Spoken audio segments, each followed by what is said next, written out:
Hello friends, तो कैसे हैं आप सब। आज पढ़ेंगे गांव शहर और व्यापार। क्या पढ़ेंगे? गांव शहर और व्यापार। लोहार की दुकान पर प्रभाकर। ये जो है प्रभाकर है, लोहार की दुकान पर है।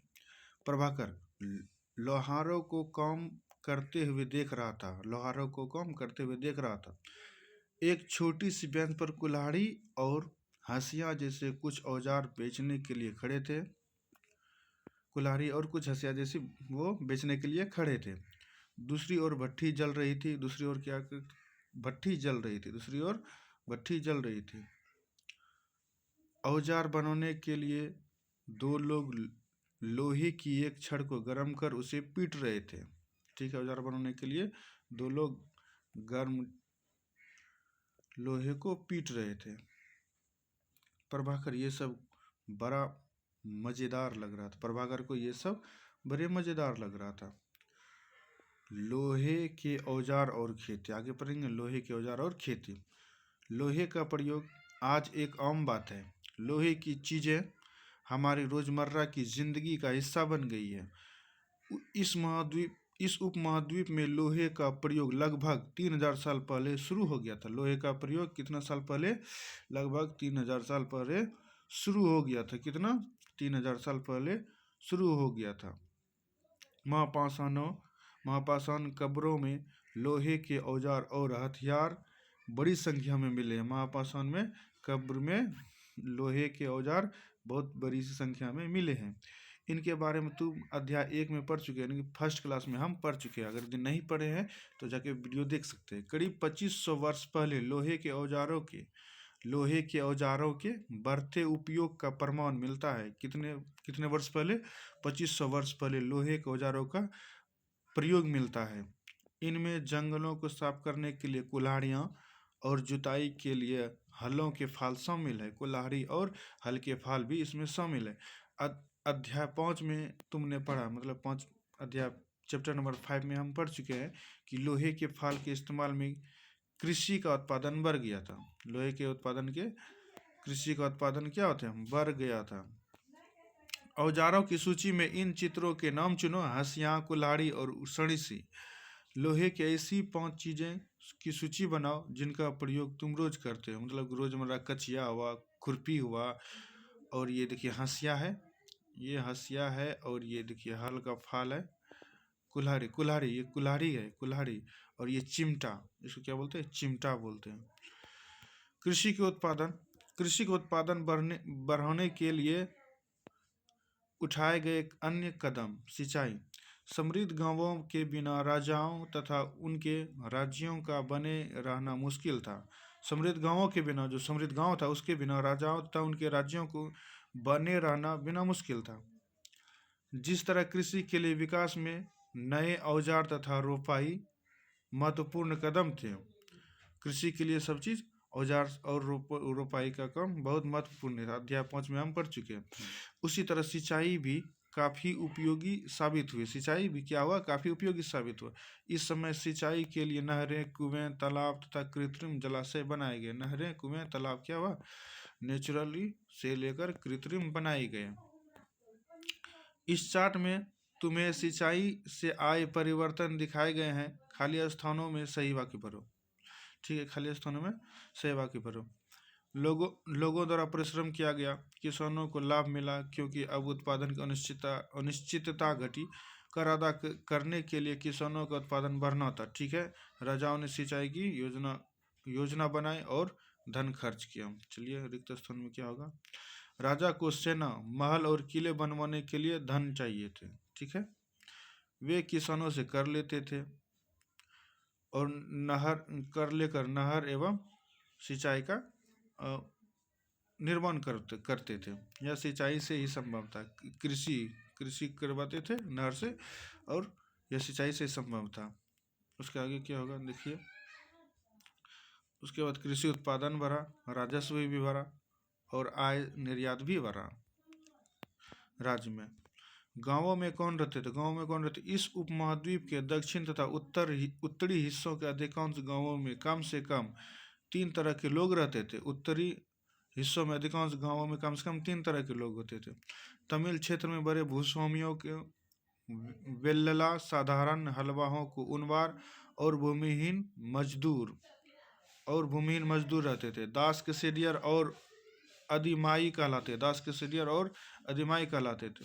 देश के उत्तरी हिस्से में गांव का प्रधान व्यक्ति ग्राम भोजक कहलाता था। गांव का प्रधान व्यक्ति क्या कहलाता था? जैसे गांव का मुखिया क्या हो गया? ग्राम भोजक कहलाता था। अक्सर एक ही परिवार के लोग इस पद पर कई पीढ़ियों तक बने रहते थे। अक्सर एक ही परिवार के, जैसे मुखिया था तो उसका बेटा ही मुखिया होगा, राजा था तो उसका बेटा ही राजा था। अक्सर एक ही परिवार के लोग इस पद पर कई पीढ़ियों तक बने रहते थे, कई पीढ़ियों तक, पीढ़ी दर पीढ़ी तक, यानी कि यह पद आनुवंशिक था।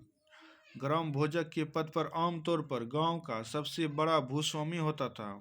ग्राम भोजक भूस्वामी होता था। साधारणतया इनकी जमीन पर इनके दास और मजदूर काम करते थे। इसके अतिरिक्त प्रभावशाली होने के कारण प्रायः राजा भी कर वसूलने का काम इन्हीं को सौंप देते थे, ग्राम भोजक के ही सौंप देते थे। ये न्यायाधीश का और कभी कभी पुलिस का काम भी करते थे। न्यायाधीश का और कभी कभी प्रशासनिक का काम भी करते थे। ग्राम भोजकों के अलावा अन्य स्वतंत्र कृषक भी होते थे, जिन्हें गृहपति कहते, जिन्हें क्या कहते? गृहपति। इनमें ज्यादातर छोटे किसान भी होते थे। इसके अतिरिक्त कुछ ऐसे स्त्री पुरुष थे जिनके पास अपनी जमीन नहीं होती थी। इनमें दास कर्मकार आते थे। दास क्या था? कर्मकार, यानी कुम्हार आते थे, जिन्हें दूसरों की जमीन पर काम करके अपनी जीविका चलानी पड़ती थी। अधिकांश गांवों में लोहार, कुम्हार, बढ़ई तथा बुनकर जैसे कुछ शिल्पकार होते थे। लोहार, कुम्हार तथा बढ़ई मतलब कि करमार जिसको बोलते हैं। प्राचीन तमिल रचनाएं। तमिल की प्राचीनतम रचनाओं का संगम साहित्य कहते हैं। तमिल की प्राचीन रचनाओं का संगम साहित्य कहते हैं। इनकी रचना करीब 2300 साल पहले की गई। इनकी रचना करीब कितने? 2300 साल पहले की गई। इन्हें संगम इसलिए कहा जाता है क्योंकि मधुरे मानचित्र साथ में देख लीजिएगा। ये कवियों के सम्मेलनों में इनका संकलन किया जाता था, यानी मदुरै में इनका सम्मेलन किया जाता था। गांव में रहने वालों को जिन तमिल नामों का उल्लेख नहीं यहाँ किया गया है, वे संगम साहित्य में पाए जाते हैं। आहत सिक्के, देखिए आगे पढ़ते हैं। आहत सिक्के सामान्यतः आयताकार और कभी कभी वर्गाकार या गोले होते थे। ठीक है, कभी कभी वर्गाकार और गोलाकार भी होते थे। ये या तो धातु की चादर को काटकर या धातु के चपेट गोलाकारों से बनाए जाते थे। धातु की चादर को काटकर या उसको गोल बनाकर किए जाते थे। इन सिक्कों पर कुछ लिखा हुआ नहीं था, मतलब कुछ नहीं उस पर लिखा छपा था, बल्कि इन पर कुछ चिन्ह ठप्पे से बनाए जाते, कुछ चिन्ह जो था उसके ठप्पे पर बनाए जाते थे, इसलिए ये आहत सिक्के कहलाए। ये सिक्के उप महाद्वीप के लगभग अधिकांश हिस्सों में पाए जाते हैं और ईसा के आरंभिक सदियों तक प्रचलन में रहे। आहत सिक्के जो थे ईसा के आरंभिक सदियों तक प्रचलन में रहे। ये सिक्के पुरातत्वविदों को इस युग के हजारों सिक्के मिले हैं। ठीक है, इस सबसे पुराने आहत सिक्के थे जो करीब 500 साल चले। आहत सिक्के कितने साल चले थे? ये क्वेश्चन यहाँ से भी आहत सिक्के 500 साल चले थे। इसका चित्र नीचे दिया गया है। चांदी या तांबे के सिक्के पर विभिन्न आकृतियों को आहत कर बनाए जाने के कारण इन्हें आहत सिक्के कहते हैं। ये देखिए, आहत करके बनाए जाते थे, इसलिए इसे आहत सिक्के कह जाते थे। विनिमय के अन्य साधन। संगम साहित्य की इस छोटी सी कविता को पढ़ो। खेतों के सफेद धान गाड़ियों पर लादे जा रहे हैं। नमक के लिए लंबे रास्ते, चांदनी सी सफेद रेत पर परिवार को समेटे, कहीं पीछे छूट न जाए। शहरों से नमक के सौदागरों के यूं चले जाने से सिर्फ सन्नाटा रह जाता है। यूं चले जाने से क्या रहता है? सिर्फ सन्नाटा रह जाता है। समुद्र के किनारे नमक का बहुत ज्यादा उत्पादन होता था। व्यापारी किस चीज से इसका विनिमय करते हैं? यात्रा करते हैं। नगर अनेक गतिविधियों के केंद्र। नगर जो था अनेक गतिविधियों का केंद्र था। चलिए पढ़ते हैं। अक्सर नगर कई कारणों से महत्वपूर्ण हो जाते थे। उदाहरण के लिए मथुरा को ही देख लीजिए। यह 2500 साल से भी ज्यादा समय से एक महत्वपूर्ण नगर रहा। 2500 साल से भी ज्यादा समय के लिए मथुरा क्या हुआ? एक महत्वपूर्ण नगर रहा। क्योंकि यह यातायात और व्यापार के दो मुख्य रास्तों पर स्थित था। इनमें से एक रास्ता उत्तर पश्चिम से पूरब की ओर, दूसरा उत्तर से दक्षिण की ओर जाने वाला था। शहर के चारों ओर किलेबंदी थी। इसमें अनेक मंदिर थे। इसमें क्या थे? अनेक मंदिर थे। आसपास के किसान तथा पशुपालक शहर में रहने वालों के लिए भोजन जुटाते थे। मथुरा बेहतरीन मूर्तियों से बनाने का केंद्र था। मथुरा क्या था? बेहतरीन मूर्तियां बनाने का केंद्र था। लगभग 2000 साल पहले मथुरा कुषाणों की दूसरी राजधानी बनी। मथुरा जो था कुषाणों की दूसरी राजधानी बनी। इसके बारे में तुम आगे में पढ़ेंगे, मतलब आगे की क्लास में हम पढ़ेंगे। मथुरा एक धार्मिक केंद्र भी रहा है। मथुरा एक धार्मिक केंद्र भी रहा है। यहाँ बौद्ध विहार और जैन मंदिर है। बौद्ध विहार और जैन मंदिर कहाँ है? मथुरा में है। यह कृष्ण भक्ति का एक महत्वपूर्ण केंद्र था। यह कृष्ण भक्ति का महत्वपूर्ण केंद्र कौन था? मथुरा था। मथुरा में प्रस्तर खंडों तथा मूर्तियों पर अनेक अभिलेख मिले हैं। आमतौर पर ये संक्षिप्त अभिलेख हैं जो स्त्रियों तथा पुरुषों द्वारा मठों या मंदिरों जाने वाले दान का उल्लेख करते हैं। किसका दान का उल्लेख करते? प्रायः शहर के राजा, रानी, अधिकारी, व्यापारी तथा शिल्पकार इस प्रकार के दान करते थे। उदाहरण के लिए मथुरा के अभिलेख में सोनारों, लोहारों, बुनकरों, टोकरी बुनने वालों, माला बनाने वालों और इत्र बनाने वालों का उल्लेख मिलता है। टोकरी बुनने, माला बुनने वालों का उल्लेख मिलता है। चलिए देखिए क्वेश्चन, मथुरा के लोगों के व्यवसाय की एक सूची बनाओ। मतलब क्या क्या बनाते थे उसकी सूची बनाइए। एक ऐसे व्यवसाय का नाम बताओ जो हड़प्पा में नहीं था, जो उस समय नहीं था। शिल्प तथा शिल्पकार, आगे पढ़ते हैं। पुरास्थलों से शिल्प के नमूने मिले हैं। इनमें मिट्टी के बहुत ही पतले और सुंदर बर्तन मिले हैं जिन्हें उत्तरी काले चमकीले पात्र कहा जाता है। उत्तरी काले चमकीले पात्र कहा जाता है क्योंकि ये ज्यादातर उपमहाद्वीप के उत्तरी भाग में मिले हैं। ज्यादातर उत्तरी उपमहाद्वीप के भाग में मिले हैं। ध्यान रहे कि अन्य दूसरे शिल्पों के अवशेष नहीं बचे होंगे। जैसे कि विभिन्न ग्रंथों से हमें पता चलता है कि कपड़े का उत्पादन बहुत महत्वपूर्ण था। कपड़े का उत्पादन बहुत महत्वपूर्ण था। उत्तर में वाराणसी और दक्षिण में मदुरै इसके प्रसिद्ध केंद्र थे। यहाँ स्त्री पुरुष दोनों काम करते थे। मदुरै में स्त्री और पुरुष दोनों काम करते थे। अनेक शिल्पकार तथा व्यापारी अपने अपने संघ बनाने लगे। अनेक शिल्पकारी मतलब कई लोग अपने अपने संघ बनाने लगे जिन्हें श्रेणी कहते थे। शिल्पकारों की श्रेणियों का काम प्रशिक्षण देना। ठीक है, शिल्पकारों का उसका मतलब ट्रेनिंग देना, कच्चा माल उपलब्ध कराना तथा तैयार माल का वितरण करना था। जबकि व्यापारियों की श्रेणियां व्यापार का संचालन करती थी। श्रेणियां बैंकों के रूप में काम करती थी। श्रेणियां किसके रूप में? बैंकों के रूप में काम करते थे, जहां लोग पैसा जमा रखते थे। इस धन का निवेश लाभ के लिए किया जाता था। मतलब कि इस धन का निवेश कहाँ पर? प्रॉफिट के लिए किया जाता था। उससे मिले लाभ का कुछ हिस्सा जमा करने वालों को लौटा दिया जाता था। फिर मठ आदि धार्मिक संस्थानों को दिया जाता था। चलिए, उत्तरी उत्तरी काले चन के पात्र देखिए। ये कठोर चाक निर्मित धातु की तरह दिखने वाले तथा चमकदार काली सतह वाले पात्र हैं। ठीक है, ऐसे इसे बनाने के लिए कुम्हार, यानी कि कुम्हार जो था, इसको बनाने के लिए मिट्टी के बर्तनों के भट्टों पर उच्च तापमान पर रखते थे, आज भी रखते हैं, जिसके परिणाम स्वरूप इन बर्तनों को बाहरी सतह काली हो जाती थी। बाहरी सतह क्या थी? काली हो जाती थी। इन पर एक पतली काली लेप भी लगाई जाती थी जो इस बर्तन को शीशे जैसी चमक प्रदान करता था। उस समय शीशा जैसी वो चमकते थे। सूत काटने और बुनने के नियम। सूत जो है उसके काटने और बुनने के नियम, ये नियम अर्थशास्त्र के हैं। ये रूल जो है अर्थशास्त्र के हैं। अध्याय 7 में अर्थशास्त्र का उल्लेख किया गया है। इसमें वर्णन किया गया है कि किस प्रकार के एक विशेष पदाधिकारी की देखरेख में कारखानों में सूत की कताई और बुनाई की जाती है। ठीक है, सूत की कताई और बुनाई की जाती है। उन पेड़ों की छाल, कपास, पटुआ तथा सन को तैयार करने के काम में विधवाओं, असक्षम महिलाओं, भिखनियों, वृद्धा या वेश्याओं, राजा की अवकाश प्राप्त दासियों, सेविकाओं और अवकाश प्राप्त देवदासियों को लगाया जाता था। मतलब इन सब कामों में सूत काटने का काम में लगाया जाता था। देखिए उस टाइम में क्या क्या होता था। इन्हें इनके काम के और गुणवत्ता के अनुसार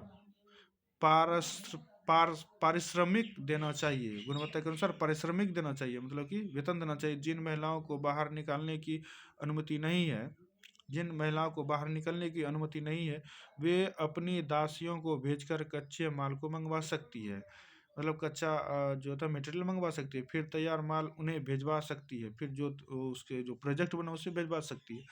वे औरतें जो कारखाने तक जा सकती है, उन्हें अपना माल कारखाने तक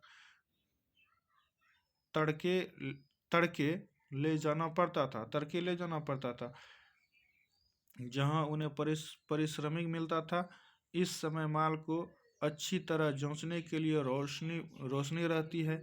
अगर निरीक्षक उस औरत की तरफ देखता है या इधर उधर की बातें करता है तो उसे सजा मिलनी चाहिए, ठीक है, उसे सजा मिलनी चाहिए। अगर औरत ने अपना काम पूरा नहीं किया तो इसे जुर्माना देना होगा, इसके लिए उसका अंगूठा भी काटा जा सकता है। अरे वाह, उस समय कितना जुल्म होता था। अरे भाई, उन महिलाओं की सूची बनाओ जिन्हें निरीक्षक नियुक्त कर सकता है, ठीक है, निरीक्षक कौन कौन से कर सकता है।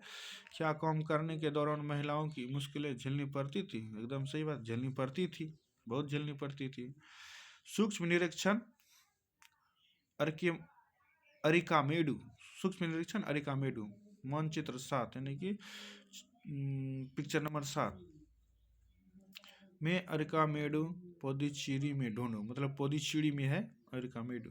लगभग 2200 से 1900 साल पहले अरिकामेडु एक पत्तन था। क्या था? पत्तन था। यहाँ दूर दूर से आए जहाजों से सामान उतारे जाते थे। यहाँ ईंटों से बना एक ढांचा मिला है जो संभवतः गोदाम रहा हो।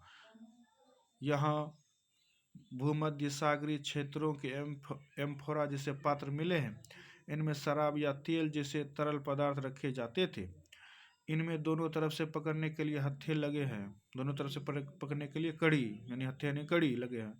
साथ ही यहाँ एरेटाइन जैसे मोहर लगे लाल चमकदार बर्तन भी मिले हैं। इन्हें इटली के एक शहर के नाम पर एरेटाइन पात्र के नाम से जाना जाता था। एक बर्तन जो था एरेटाइन इटली के नाम पर रखा गया, एरेटाइन। इसे मुहर लगे सांचे पर गीली चिकनी मिट्टी को दबाकर बनाया जाता था, गीली चिकनी मिट्टी को दबाकर बनाया जाता था। अभिलेखित मिट्टी के बर्तन, कई बर्तनों पर ब्राह्मी लिपि में अभिलेख मिले हैं। प्रारंभ में तमिल भाषा के लिए इसी लिपि का प्रयोग किया जाता था, इस लिपि का प्रयोग किया जाता है, इसलिए इन्हें तमिल ब्राह्मी अभिलेख कहा जाता है, तमिल ब्राह्मी अभिलेख कहा जाता है। कुछ ऐसे बर्तन भी मिले हैं जिनका डिजाइन तो रोम का था, किंतु वे यहीं बनाए जाते, मतलब डिजाइन तो कहाँ का था? रोम का, और वो बर्तन यही बनाए जाते थे। यहाँ रोमन लैंप, शीशे के बर्तन तथा रत्न भी मिले हैं। यहाँ जो है लैंप, उस समय आप लोग भी देखे होंगे लैंप, और लैंप में पढ़े होंगे, वो कहाँ मिले हैं? वो इसी अथी में मिले हैं। साथ ही छोटे छोटे कुंड मिले हैं जो संभवतः कपड़े की रंगाई के पात्र रहे होंगे। यहाँ पर शीशे और अर्ध बहुमूल्य पत्थरों से मनके बनाने के पर्याप्त साक्ष्य मिले हैं, ठीक है। आगे चलते हैं। एक यूनानी नाविक द्वारा दिया गया विवरण बेरिगाजा यानी कि भरूच का यूनानी नाम की कहानी। बेरिगाजा की सकरी खाड़ी में समुद्र से आने वालों के लिए नाव चला पाना बहुत मुश्किल होता है। राजा के द्वारा नियुक्त कुशल और अनुभवी स्थानीय मछुआरे ही यहाँ जहाज ला सकते हैं। बेरिगाजा में शराब, तांबा, टीन, शीशा, मूंगा, पुखराज, कपड़े, सोने और चांदी के सिक्कों का आयात होता था।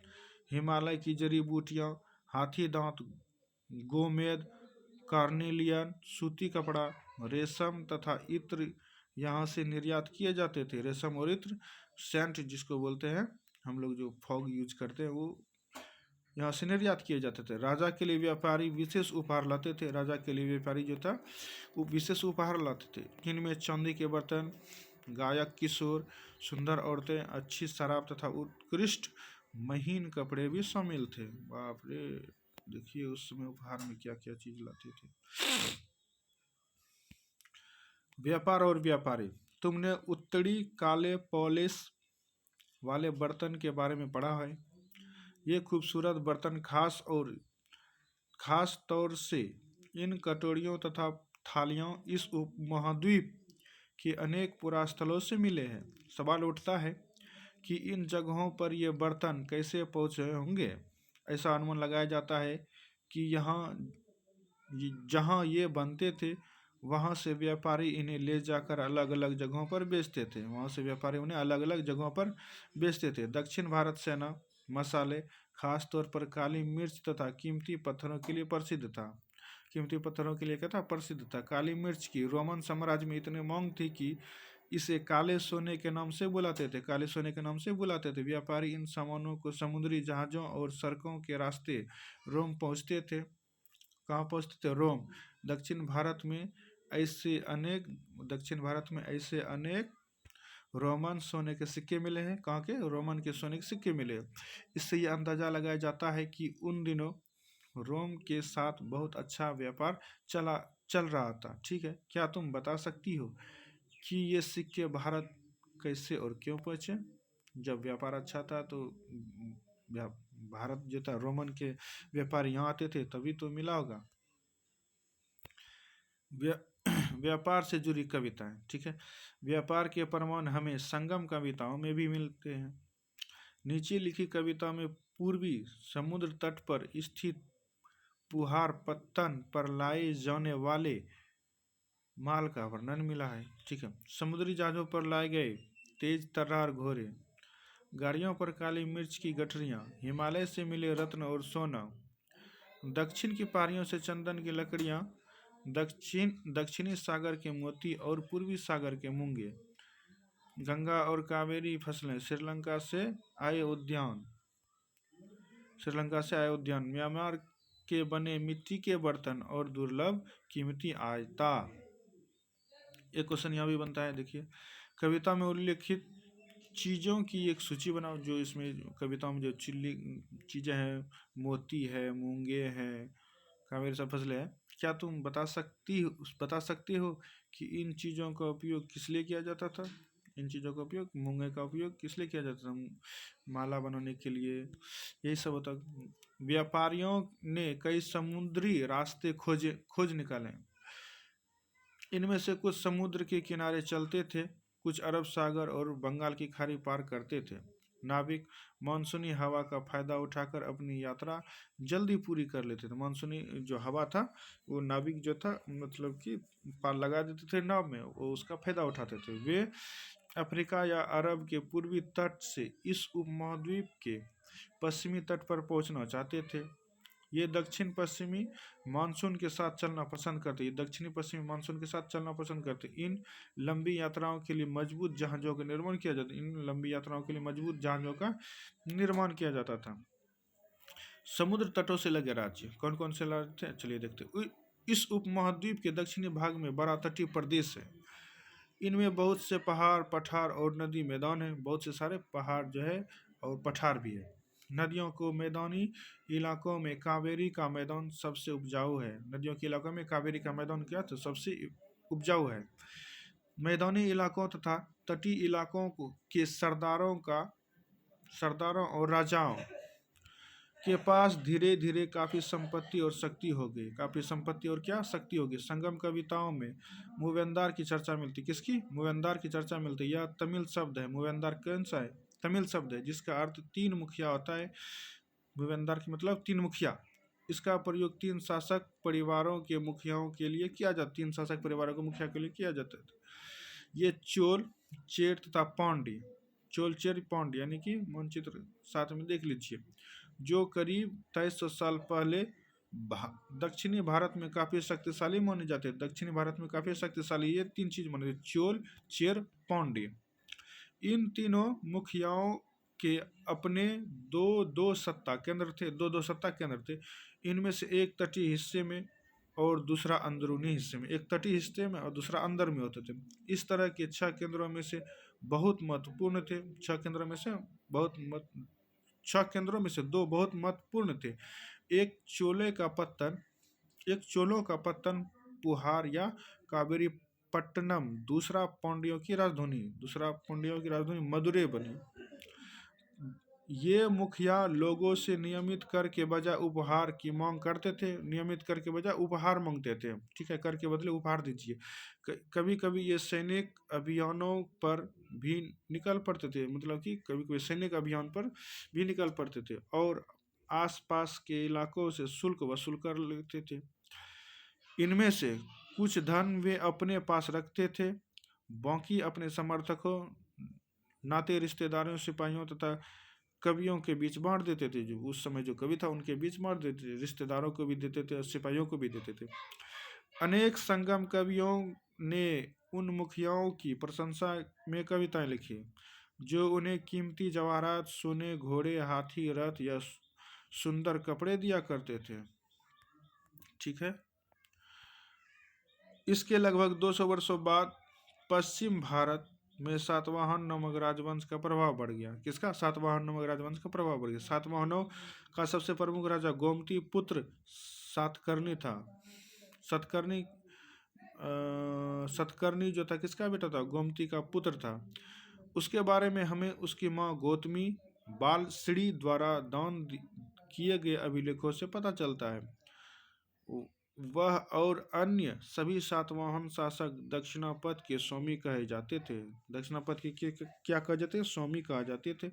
दक्षिणापथ की शाब्दिक अर्थ दक्षिण की ओर जाने वाला रास्ता होता है। दक्षिण की ओर जाने वाला रास्ता होता है। पूरे दक्षिणी क्षेत्र के लिए भी यही नाम प्रचलित था। श्री सातकर्णी ने पूर्वी, पश्चिमी तथा दक्षिणी तटों पर अपनी सेनाएं भेजी। रेशम मार्ग और कुषाण। रेशम मार्ग और कुषाण चलिए पढ़ते हैं। कुछ शासक इसके बड़े बड़े हिस्से पर अपना नियंत्रण करना चाहते थे, ठीक है, क्योंकि इस रास्ते पर यात्रा कर रहे व्यापारियों से उन्हें कर, शुल्क तथा तोहफा के जरिए लाभ मिलता था। इसके बदले ये शासक इन व्यापारियों को अपना राज्य से गुजरते वक्त लुटेरों के आक्रमण से सुरक्षा देते थे। ठीक है। सिल्क रूट पर नियंत्रण रखने वाले शासकों में सबसे प्रसिद्ध कुषाण थे। कौन से? कुषाण थे। करीब 2000 साल पहले मध्य एशिया तथा पश्चिमोत्तर भारत पर इनका शासन चला। पेशावर और मथुरा इनके दो मुख्य शक्तिशाली केंद्र थे। पेशावर और मथुरा इनके दो मुख्य शक्तिशाली शासक थे, या शासक या केंद्र। तक्षशिला भी इनके ही राज्य का हिस्सा था। तक्षशिला भी इनके ही राज्य का हिस्सा था। इनके शासनकाल में ही सिल्क रूट की एक शाखा मध्य एशिया से होकर सिंधु के मुहाने के पत्तनों तक जाती थी। फिर यहाँ से जहाजों द्वारा रेशम पश्चिम की ओर रोमन साम्राज्य तक पहुँचता था। पश्चिम की ओर रोमन साम्राज्य तक पहुँचता था। चलिए क्वेश्चन देखते हैं। कल्पना करो तुम्हारे पास कोई पांडुलिपि है, ठीक है, जिसे एक चीनी तीर्थयात्री के साथ ले जाना चाहता है। उसके साथ अपनी बातचीत का वर्णन करो। वो पांडुलिपि के चीनी को लेके जाने दीजिएगा या नहीं दीजिएगा, आप कैसे बात करेंगे? चलिए, most important, many important word है, ठीक है। ये देखते हैं कौन कौन सा है। लोहा कहाँ पर मिला? सिंचाई कौन कौन से लोग करते थे? किस समय वह संगम कहाँ था? पत्तन किसे कहा जाते हैं? श्रेणी में कौन कौन से थे? द्वितीय तृतीय व्यापारी कहाँ से आए थे? रेशम मार्ग किस जगह था? तो चलिए आज की क्लास में इतना। जय हिंद, जय भारत।